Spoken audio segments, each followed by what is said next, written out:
to still. So movements, spontaneously it should stop. It should still. Not stop, but it should still. And you'll find how to be okay. You have to learn 190 thoughts. For that, I am using the skill logical reassessment. For first thought, I use number one thought, that is how to stay in present, now. And for logical assessment, I would like to use this thought. Now, lecture systems is not more working. We need to create an environment. I had one professor in India. He was teaching Sanskrit. His name was Bandarkar. He has said one word to the teachers, and I liked it very much. He said,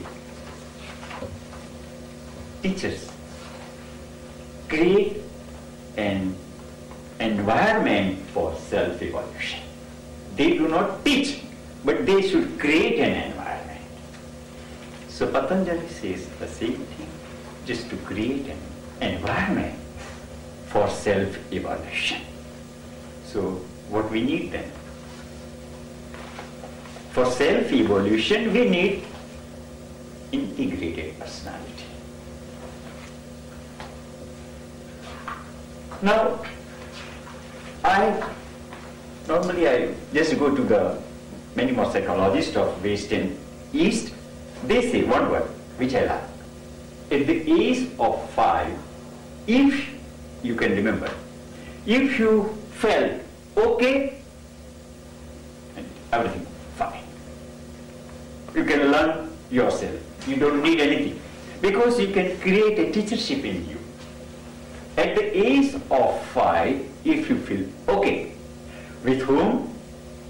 Inner home and outside world. It means if you are accepted as a human being, if you are given an opportunity to evolve yourself independently, and if you think that you are a great person on the wall, at the age of 5, if you are fine, then your personality is integrated. Normally, Shakespeare says classifies three types of people. Number one, they're great, they're genius, because they were fine at the age of 5. Number 2, that they are aware, they know. At the age of 5, they knew it, that there was some lacking in them, but they were aware, they would like to evolve. So they have to learn 195 thoughts. But if one is great at 5, he has to learn nothing. The third, Shakespeare was very nice, he said the third number, third class of people, they think that they are fine. They don't want to go in, they don't want to learn. Suppose if one would like to evolve, one has to learn. So, and you will find these pseudo scholars, we say, pseudo. So they think that they are scholars, they think they are great men. Actually, no. Practical. Personality integration. I would like to just focus some points. Personality is what the person is. An integrated personality is what the person should be. Yoga, psychology is a life process through which is turns into should be. Fortunately, we have in yoga one of the finest facets of our ancient Indian culture. It teaches one how to live at peace with oneself and with others. Yoga lays the unshakable foundation of individual character upon which it builds step by step the shining temple of an integrated personality. Now our problem, as explaining Kathopanishad, the human mind has an innate tendency to go outward. Those who turn their mind inward can attain eternal peace. There must be an integration of the inner and outer aspects of human personality. Yoga can be of great help here because it teaches inwardness, which is essential for understanding one's own nature. Now, we are living in an age of crisis. Almost everybody is under the influence of fast and fast intellectual development, and we have notoriously neglected the importance of emotions and feelings within the human life. On the one hand, we notice tremendous progress in the fields of science and technology. The frontiers of knowledge are enlarging rapidly, making us feel thereby that our capacity to know the mysteries of the universe is almost limitless. But side by side with this development of our brains, our hearts seem to be growing dry and hard on the other hand. The unparalleled attitude towards these mutually interacting dimensions have created the circumstances and the state of mind in such a way that so many consequent problems are being emerged. Now, our conscious, although along with subconscious and unconscious develop through three dimensions, namely cognitive, knowledge, affective, emotions, and cognitive, will. In our average life, all these three dimensions do not develop equally.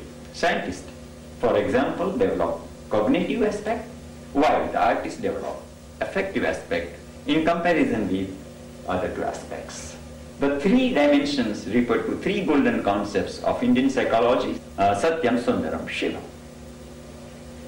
Integrative personality always means the balance and interrelated development of all the three dimensions. To develop any one of them in its maximum and to ignore others may result in severe distortion in one's perception and personality.